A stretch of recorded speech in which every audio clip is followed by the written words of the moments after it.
What's up everyone, CPK here, and I'm back with two-time American Ninja Warrior athlete, Paulina Sturpey. And this time, we're going to be using the Hypervolt on her lower body. So let's say you had just got out of a strength training session, a lot of posterior chain, a lot of legs, whether it's squatting or deadlifting. A point where I would really recommend starting as I turn on the Hypervolt here is starting on the outer part of your hip, or in this case, her hip, and where her glute medius is.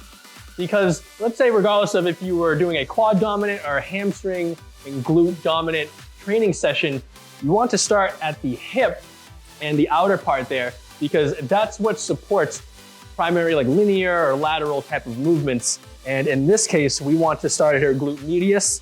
And how'd that feel there? A little tight, a little ticklish. We want to start here on the outer part of her glute medius and then work down the side of her leg, side of her IT band.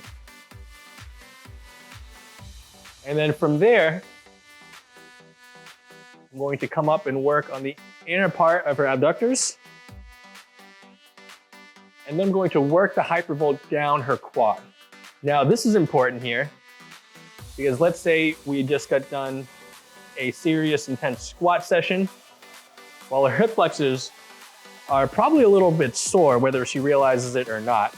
And so to help alleviate some of the soreness and possibly delayed onset muscle soreness or DOMS, I'm going to use this Hypervolt just like I am here. And now I'm going to have you go down into a kneeling hip stretch.